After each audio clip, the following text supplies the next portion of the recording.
Kamu A.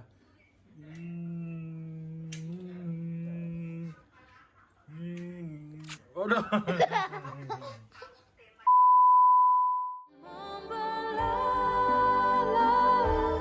Yang terdukan badai, yang mustahil pun terjadi, karena kuasamu yang pegang hidupku, yang buka jalan bagiku. Kau pembuat mujizat sejati.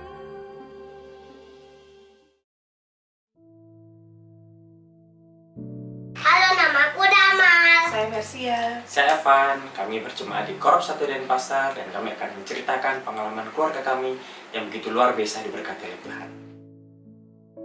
Jadi kesibukan saya saat ini, saya seorang pegawai swasta yang dipercayakan sebagai IT di salah satu hotel di Legian.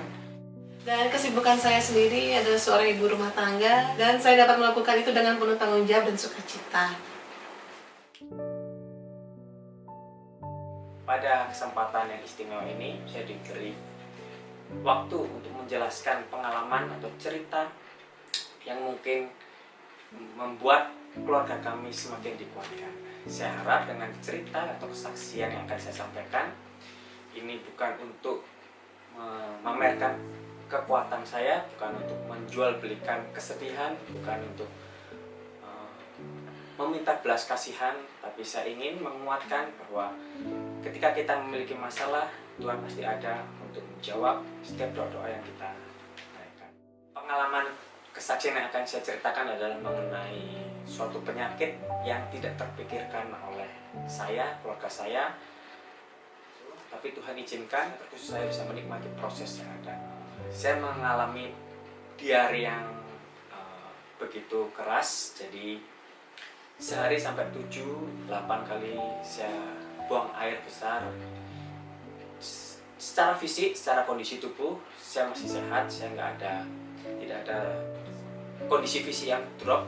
Saya bisa aktivitas seperti biasa, saya bekerja 24 jam sehari pun saya nggak ada masalah, dan saya bermain bersama anak istri juga nggak ada masalah.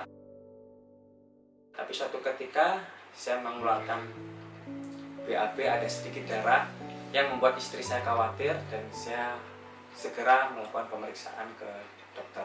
Saya memiliki feeling yang mungkin sebagai istri agak berbeda ya dari kondisi tubuhnya. Waktu itu pada bulan Oktober 2021, suami saya ini mengalami diare 7-8 kali, itu pun dengan kondisi perut itu nggak mulus-mulus kan ya, cuma setelah mengkonsumsi makanan atau minuman langsung pergi ke toilet. Itu sudah berkali-kali, sampai kita juga 1 bulan tuh sampai saya tuh kesel ya, akhirnya periksa aja, takut terjadi apa-apa, pokoknya jangan bandel gitu. Setelah itu kami pergi ke vaskes pertama, saya sebut aja di Bina Usada. Di sana disampaikan kalau hanya diare biasa aja ya, dikasih obat-obatan. Tapi setelah konsumsi obat-obatan itu pun juga tidak ada kemajuan, tidak ada perubahan yang signifikan. Dan setelah itu juga masih balik ke vaskes pertama. Akhirnya kami dianjurkan untuk pergi ke vaskes kedua, yaitu di Balimed. Di sana juga diperiksa, diberikan obat-obatan, dan untuk tindakan lebih lanjutnya adalah untuk kolonoskopi. Singkat cerita, kita juga sudah dijadwalkan kolonoskopi. Setelah kolonoskopi, dari pihak dokter dan suster yang ada di sana juga cukup kaget, karena kita harus melakukan biopsi kolonoskopi juga, tapi di rumah sakit Sanglah di vaskes ketiga yang alatnya mungkin lebih baik, lebih canggih, yang terpusat memang semuanya di sana. Di vaskes kedua itu di Balimed, saya sudah punya feeling kurang baik ya, maksudnya karena kondisi dan melihat ekspresi dari dokter, dari suster yang mengambil tindakan itu sudah memberikan ekspresi, walaupun dengan masker mereka tertutup, dari mata pun sudah kelihatan kayak wah ini nggak baik-baik aja gitu. Ketika melakukan cek kolonoskopi pada bulan Desember, dan dilihat bahwa memang ada benjolan, ada daging atau tumor, saya harus diambilkan sampel sedikit di tumor tersebut dan akan dimasukkan ke ruang lab untuk dicek apakah tumor ini mengandung kanker atau mungkin tumor jinak. Dan itu bisa terbaca 2 minggu setelah kami melakukan kolonoskopi, dan itu terjadi sekitar bulan Januari tahun 2022 untuk hasil yang sudah keluar dari kolonoskopi. Jadi ketika dibacakan pada tanggal 5 Januari ini, manusia awam tidak mengerti karena waktu itu tim dokter menyarankan untuk konsultasi ke dokter penyakit dalam untuk membacakan hasil. Tapi karena kami penasaran berdua, kami sempat searching di Google apakah arti dari kata-kata seperti ini. Ketika saya mendapatkan hasil, saya sedikit kaget, tapi saya sebelum meyakini bahwa yang saya baca itu benar. Sehingga kami memiliki keluarga yang ada di Jember, kebetulan juga dokter di jurusan patologi, sehingga kakak kami membacakan semua hasil yang sudah kami lakukan tes, sehingga ketahui bahwa saya terkena penyakit kanker yang ada di rektum. Saya emosi, kenapa saya harus menerima seperti ini? Tapi Tuhan mengizinkan semuanya terjadi. Saya sempat ada di titik seperti itu. Saya sebagai seorang istri, pada saat dinyatakan dan didiagnosa suami saya terkena kanker, sebagai manusia saya sangat sedih. Saya saat di ruang depan lab patologi langsung air mata langsung netes deras gitu aja ya, nggak bisa berkata apa-apa, dan juga ada penolakan, tidak terima kenapa kami Tuhan Yesus, karena kami juga usia pernikahan kami ini masih muda. Tuhan, kenapa diizinkan mengalami pergumulan saat ini yang mungkin tidak mudah. Saya merasa ini Tuhan, ini di titik nol saya nih Tuhan, tapi ini terjadi di usia pernikahan saya yang akan menginjak 5 tahun. Dan pada saat saya menerima dan mendengar membaca hasil yang disampaikan oleh kakak kami yang ada di Jember, saya hanya bisa menangis. Saya tidak terima, dan saya melihat keadaan suami saya, dia cukup suami yang luar biasa menurut saya. Dia tidak sedikit pun air mata menetes di depan saya. Saya katakan dia suami yang tidak mau memperlihatkan kesedihannya. Saya tahu dalam hatinya pasti bergejolak, ada penolakan, tidak terima kenapa harus dia yang Tuhan izinkan mengalami sakit penyakit ini. Jadi ketika kami mendengar bahwa saya terkena kanker, saya berkonsultasi beberapa ke saudara, ke keluarga, bahkan ada beberapa mungkin yang menyarankan saya untuk berobat di non medis. Sebagai anak Tuhan, pada saat itu saya kecewa dengan Tuhan, tapi saya sedikit pun tidak ada terbesit untuk melakukan hal-hal seperti itu. Kami terkhusus keluarga kecil kami mengandalkan Tuhan, meminta apa yang harus kami lakukan, sehingga ketika kami, saya dan istri melakukan doa bersama, kita memutuskan bahwa kita akan mengambil tindakan yang medis lakukan. Karena banyak orang yang meminta bahwa mujizat Tuhan secara instan. Dan di sini saya diuji iman saya, apakah ini terjadi dalam kehidupan saya atau tidak. Dan saya bersyukur bahwa mujizat Tuhan pun bisa terjadi dalam proses-proses selanjutnya. Jadi pada saat itu seharusnya saya tidak bisa operasi pada tanggal 28 Januari karena ada pertimbangan dari rumah sakit yang begitu banyak antri di sana dan ada beberapa yang memang harus didahulukan. Tapi puji Tuhan, Tuhan mengirimkan hamba-hambanya sehingga semua proses bisa berjalan dengan baik, sehingga jadwal bisa ditentukan 28 Januari saya melakukan operasi. Ketika melakukan operasi pun persiapan saya sangat-sangat menyakitkan karena 2 minggu sebelum operasi saya tidak boleh makan nasi sama sekali, hanya makan bubur, dan itu pun tidak boleh dikasih bumbu apapun, sehingga itu secara fisik saya sangat merasakan sedikit lemah, sedikit lemes, karena memang tidak ada tenaga lagi, karena yang boleh makan cuma telur sama tahu dan tempe. Dan akhirnya suami saya mendapatkan jadwal operasi tanggal 28 Januari dan tanggal 26 Januari sudah harus diopname karena harus melakukan observasi dan sudah dikatakan sebelumnya dia sudah melakukan puasa selama 2 minggu sebelum operasi, dan 2 hari sebelum operasi suami saya sudah benar-benar tidak mengkonsumsi apa-apa, hanya air putih dan hanya susu, karena di bagian saluran pencernaan itu harus bersih secara total sehingga setiap kamera ataupun alat-alat yang akan dimasukkan ke dalam saluran pencernaan maupun dari bawah ataupun dari perut dapat melihat secara jelas penyakit yang ada di dalam tubuh suami saya.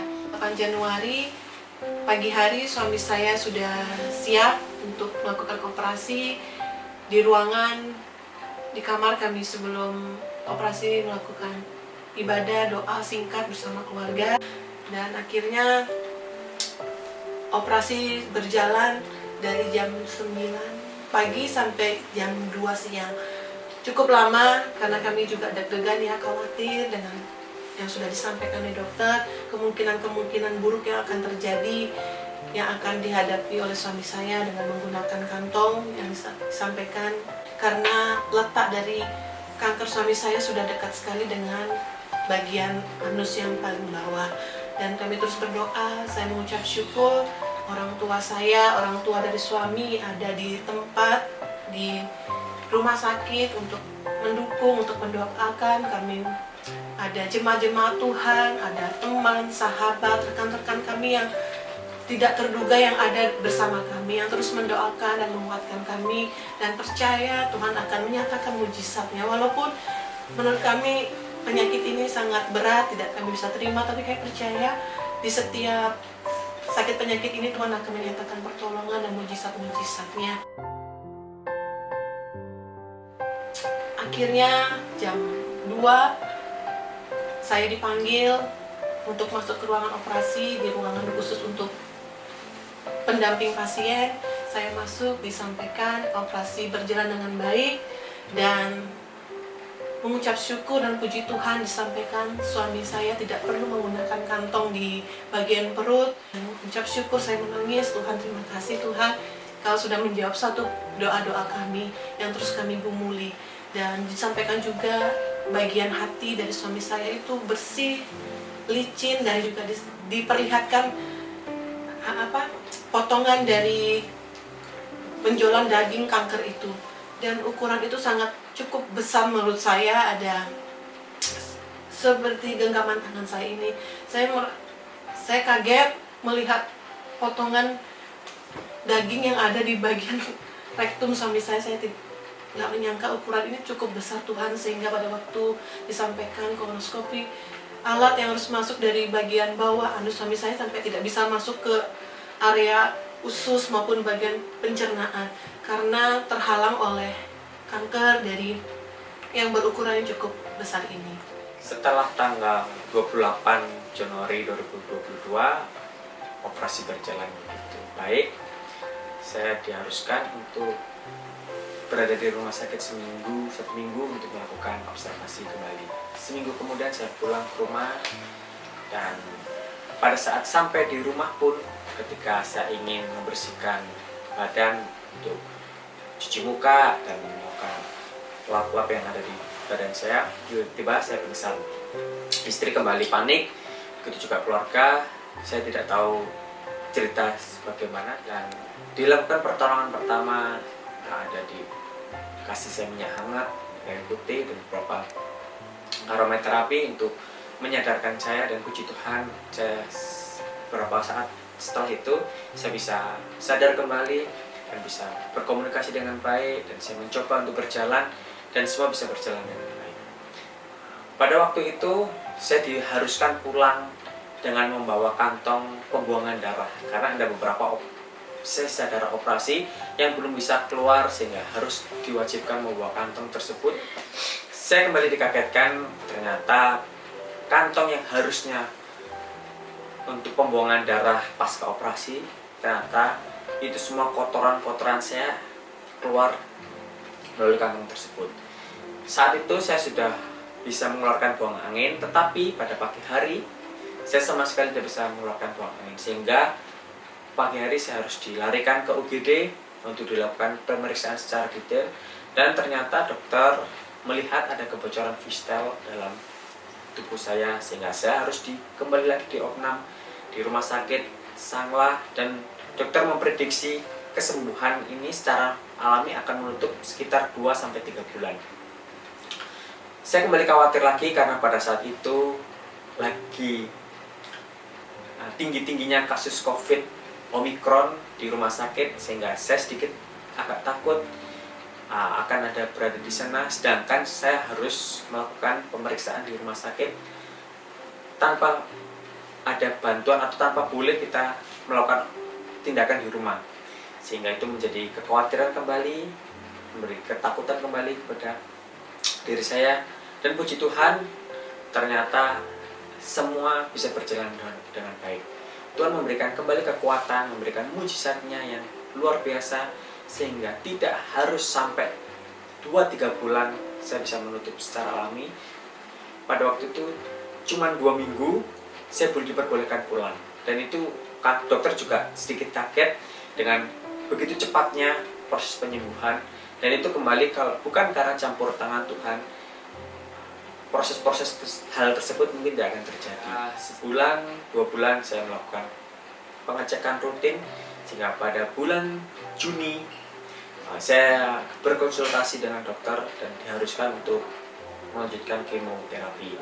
Karena waktu pemeriksaan CT scan ternyata ada penyebaran dalam tubuh saya, yaitu menyebar melalui ke liver, ke hati saya, ataupun di bagian belakang di getah bening, sehingga harus melakukan kemo yang diprediksi dokter cukup 6 kali dilakukan jika ada kondisi membaik pada saat itu.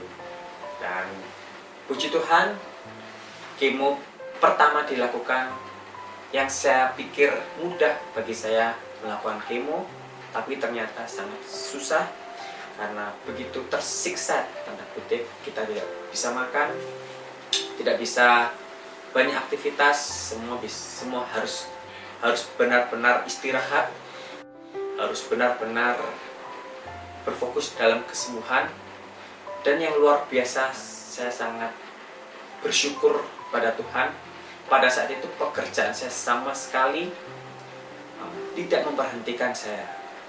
Bahkan di dalam pekerjaan saya, dari pimpinan, dari owner, dari teman sekerja saya, semua mengerti keadaan saya, sehingga saya pun masih diberi tanggung jawab, diberi kesempatan untuk bekerja walaupun bayar remote dari rumah sakit. Itu merupakan suatu hal anugerah bagi saya, walaupun agak berat, tapi ketika kita benar-benar mengandalkan Tuhan, Tuhan memberikan semua kekuatan.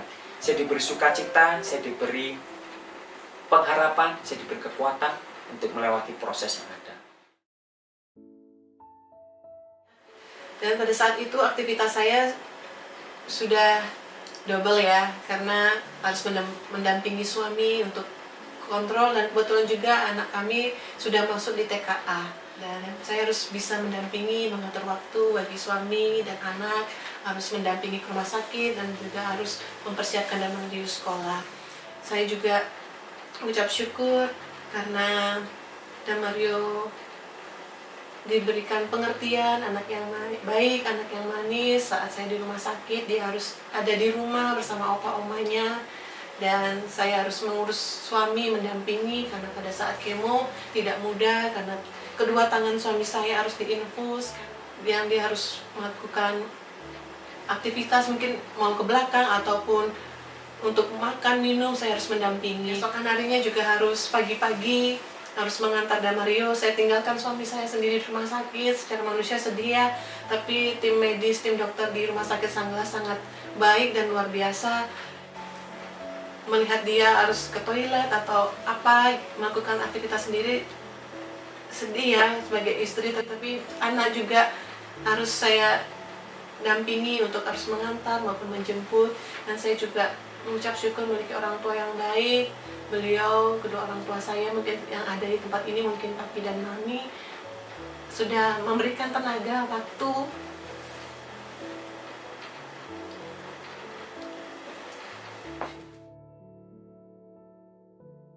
Mendampingi kami dari awal operasi hingga pada saat suami saya harus kemo, saya harus menitipkan Dana Rio. Jadi perasaan yang saat ini kami alami, kami mengalami sukacita yang mungkin tidak pernah kami terima gitu. Karena yang terpenting saat ini adalah kami bisa berdamai dengan penyakit ini. Awalnya memang susah ketika mendapati vonis seperti ini, tapi puji Tuhan, karena kemurahan Tuhan, karena karya Tuhan yang begitu luar biasa dan kasih-Nya, sehingga kami bisa berdamai dengan penyakit saya saat ini. Bahkan kadang kami membuat guyonan terhadap sakit ini, bukan karena saya meremehkan, bukan karena saya mengesampingkan, tapi memang karena kehidupan saya sudah diberkati oleh Tuhan. Dan saya ingin bahwa ketika saudara-saudara yang memiliki saudara ataupun keluarga yang memiliki penyakit yang sama seperti saya, supportlah mereka, dukunglah mereka dengan hadir di sebelahnya. Karena jujur ketika memiliki masalah yang sama, terkhusus saya butuh orang yang kuat yang ada di samping saya. Saya pun bisa melewati ini begitu indah dan begitu luar biasa bersama dengan Tuhan.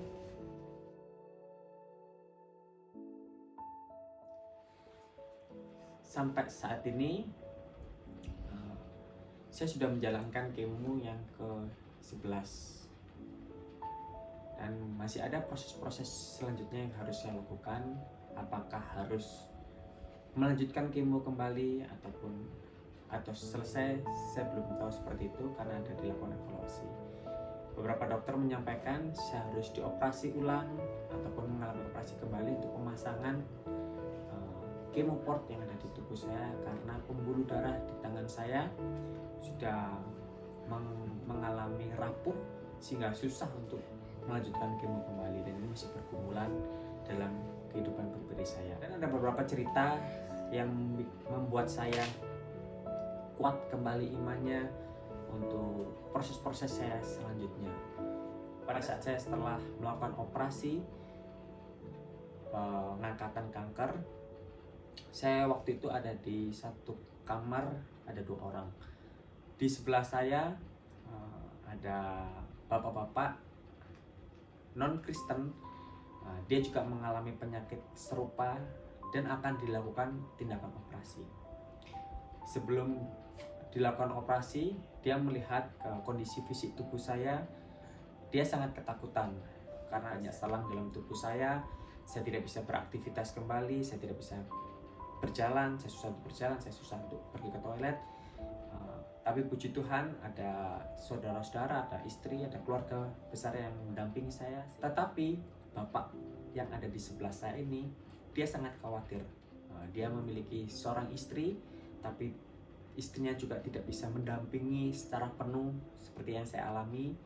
Dan dia memiliki anak, anaknya pun tidak bisa fokus untuk mendampingi orang tua karena dia masih dalam pendidikan kuliah, sehingga pada saat itu bapak itu sendiri menjalani semuanya proses-proses tersebut.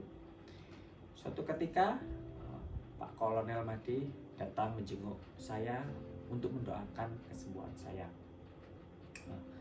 Ketika Pak Madi berdoa untuk kesembuhan saya, seketika itu juga Pak Madi juga menawarkan untuk berdoa kepada bapak yang ada di sebelah, dan ditanyakan mengalami kekhawatiran yang sama, ketakutan yang sama, jadi diberi kekuatan oleh doa. Esok pagi bapak ini menuju ruang operasi untuk melakukan tindakan yang sama seperti yang saya lakukan. Kembali lagi bapak itu meminta dukungan doa kepada saya dan keluarga untuk diberi kekuatan supaya bisa melewati proses ini. Hampir sekitar 4-5 jam, tidak lama setelah itu tiba-tiba bapak itu datang kembali.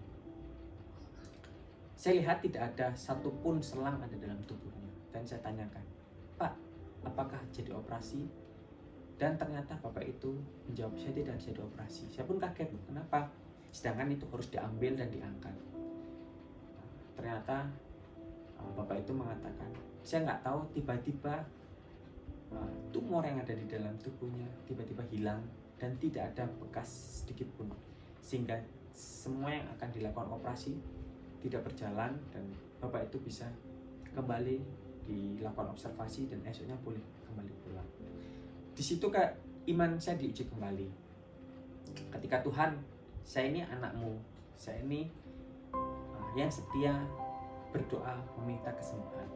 Tetapi kenapa kok mujizat secara instan bisa didapat oleh bapak yang belum mengenal Engkau Tuhan, belum percaya sama sekali dengan Engkau, tapi kenapa Engkau nyatakan mujizat secara sempurna kepada bapak ini? Dan puji Tuhan, ketika iman saya digoyahkan, ketika iman saya dibikin untuk menyalahkan Tuhan, saya dikuatkan kembali oleh hamba-hamba Tuhan, oleh istri, oleh keluarga, bahwa setiap orang menerima mujizat yang berbeda.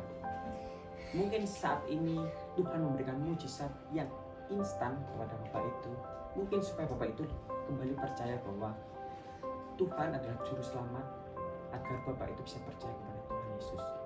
Dan saya pun secara nggak langsung, kalau saya berpikir secara detail, Tuhan sudah nyatakan mujizat saya dari awal.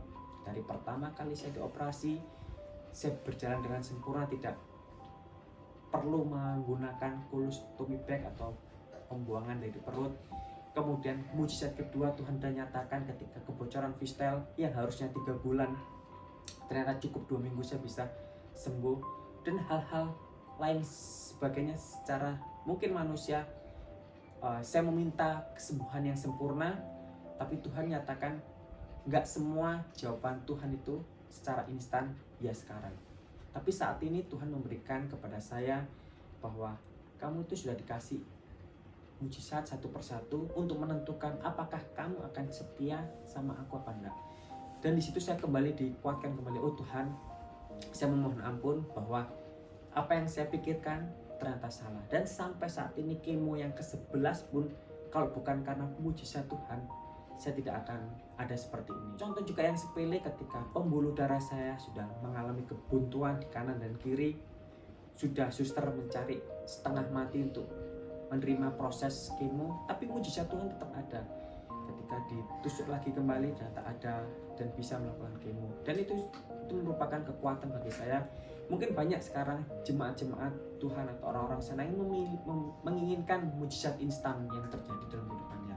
Tapi kembali lagi bahwa kita diberikan oleh Tuhan jawaban atau waktu Tuhan itu tepat pada waktunya. Dan saya merasakan bahwa nggak semua mujizat itu bisa diterima dengan instan. Yang pasti mujizat akan terjadi dalam kehidupan kita ketika kita percaya sama Tuhan dan akan diberikan demi waktu yang Tuhan sudah tentukan. Setelah kejadian tersebut, saya juga diingatkan kembali bahwa waktu yang Tuhan berikan buat kita itu tidak kita ketahui. Kita tidak bisa meminta Tuhan waktu yang panjang, kita tidak bisa minta Tuhan waktu yang cepat. Tapi yang bisa saya ambil dari kesimpulan mungkin dalam kehidupan pribadi yang membuat perubahan saat ini adalah kita bisa mengucap syukur dalam segala hal. Mungkin susah bagi kita ketika kita mengalami pergumulan berat, kita mengalami masalah yang begitu sulit, kita mengucap syukur itu hal yang mustahil bagi manusiawi. Tapi saya diajarkan kembali bahwa ketika saya saat ini mengalami hal seperti ini, saya mengucap syukur di setiap waktu, di setiap detik yang sudah Tuhan berikan. Mungkin dulu saya tipe orang yang suka menunda-nunda pekerjaan, suka menunda dalam ibadah. Tuhan kan nanti saya masih muda, jadi nanti saya lah usia 40 akan saya lebih rajin ibadah, atau mungkin saya lebih aktif lagi. Tapi ketika saya mengalami proses yang mungkin Tuhan izinkan saat ini terjadi, saya diajarkan kembali, kamu gak perlu nunggu usia sekian untuk dekat sama aku. Jadi waktu saat ini pun saya bersyukur bahwa ketika saya diberi waktu 1 hari oleh Tuhan, saya bisa mengucap syukur bahwa terima kasih Tuhan buat hari ini, sehingga saya bisa melakukan yang terbaik, sehingga saya lebih memanfaatkan waktu ini, menggunakan waktu dengan bijaksana, menggunakan waktu yang baik bersama keluarga dan istri, bisa bersekutu. Bahkan dulu kita jarang sekali untuk berdoa bersama, dengan istri, dengan anak. Sekarang dengan adanya permasalahan ini, kita bisa mulai membuat mesbah rumah tangga kecil kami rutin untuk membaca firman Tuhan. Bahkan anak kami pun sudah bisa berdoa untuk kesembuhan saya, untuk memberi kekuatan kepada saya. Itu pun merupakan suatu, kalau tidak pertolongan Tuhan, kalau tidak karena mujizat Tuhan, semua itu nggak akan terjadi. Dan itu juga menjadi kekuatan saya dan menjadi mungkin kekuatan bagi saudara-saudara sekalian yang saat ini mengalami pergumulan yang berat, entah itu sakit penyakit, entah itu pergumulan masalah ekonomi rumah tangga. Jangan takut, jangan menunda-nunda masalah, jangan menunda-nunda untuk berdoa. Tetap lakukan yang terbaik dan mengucap syukurlah dalam segala hal. Dan menurut saya sebagai pendamping dari suami saya juga merasakan mungkin mental kami down, pikiran kami kacau, hati kami seringkali kacau, tapi saya tidak ingin memperlihatkan di depan suami saya. Dan kami pun sebagai pendamping yang menjadi support system di keluarga bagi suami saya, kami juga memerlukan dukungan, mungkin terutama dari doa, mungkin dari kekuatan, perhatian, mungkin hal-hal yang mungkin dianggap receh tuh, seperti teman saya kadang WA atau menelpon, "Ci, kamu mau makan apa? Kamu perlu apa? Kamu lagi pengen apa? Dan suamimu mau makan apa?" Perhatian-perhatian kecil itu yang membuat kami kuat, merasa dikirimkan orang-orang yang memperhatikan kehidupan kami. Ada beberapa hal yang menjadi kekuatan sampai saat ini saya bisa berdiri seperti ini. Sekali lagi bukan karena saya hebat, bukan saya karena mampu, tapi memang karena pertolongan Tuhan yang luar biasa. Ada satu ayat yang saya suka di 2 Korintus 12 ayat yang ke-9. Tetapi jawab Tuhan kepadaku, cukuplah kasih karuniaku bagimu, sebab justru dalam kelemahanlah kuasaku atau kuasa Tuhan menjadi sempurna. Sebab itu terlebih suka aku bermegah atas kelemahanku, supaya kuasa Kristus turun menaungi aku. Ini yang menjadi kekuatan bagi saya, bahwa kasih Tuhan, karya Tuhan itu berjalan sempurna ketika kita mengalami suatu permasalahan. Ketika kita mengalami suatu kelemahan, maka kuasa itu menjadi sempurna. Dan saya menyadari dan saya menikmati sampai saat ini bahwa kasih Tuhan sangat sempurna dalam kehidupan saya. Dan menjadi kekuatan adalah beberapa lagu yang menjadi idola saya, menjadi semangat saya. Ada beberapa lagu contoh yang mungkin sering saya nyanyikan bersama keluarga, bersama anak saya dan Mario adalah Membuat Mujizat. Karena memang benar hanya Tuhan yang bisa membuat mujizat itu nyata dalam kehidupan keluarga kami. Kalau suami saya memiliki ayat kekuatan yang dia pakai pedoman hidup, saya juga ada di Mazmur 118 ayat yang ke-17, "Aku tidak akan mati tetapi hidup, dan aku akan menceritakan perbuatan-perbuatan Tuhan." Saya percaya di tengah pergumulan kami, Tuhan memiliki maksud dan tujuan yang baik bagi rumah tangga kami. Walaupun rumah tangga kami masih muda, kami percaya kehidupan rumah tangga kami sekeluarga akan Tuhan pakai sebagai kesaksian, sebagai berkat bagi banyak orang yang ada di sekeliling kami. Dan saya juga punya lagu kesukaan, mungkin suami saya juga tadi sudah menyebutkan Membuat Mujizat. Kalau saya, aku punya Tuhan yang besar. Kami sering sekali menyanyikan, melafalkan lagu-lagu itu, dan kami percaya di setiap lirik kata-kata yang kami nyanyikan di situ ada kuasa dari Tuhan, dan kami percaya mujizatnya terjadi melalui pujian dan doa-doa yang kami naikkan. Amin.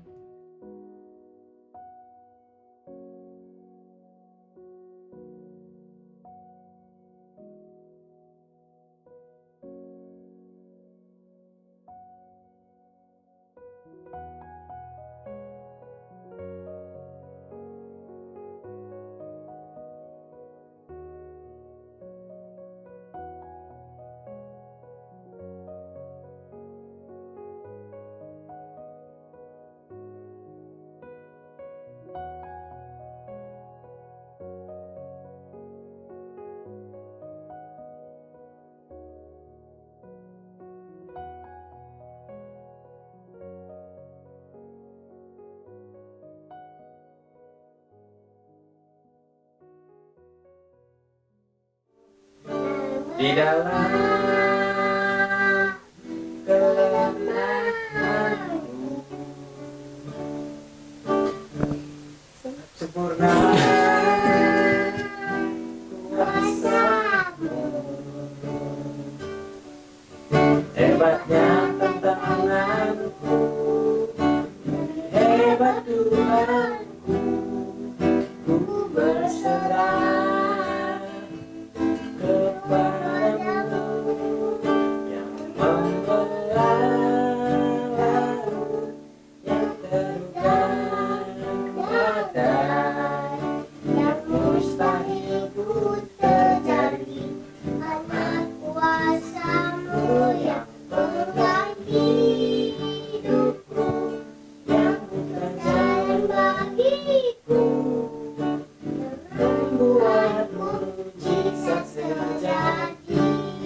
berjaga bagiku. Pembuat mujizat sejati. Kau pembuat mujizat sejati. Pembuat mujizat sejati. Daddy, sama tidur.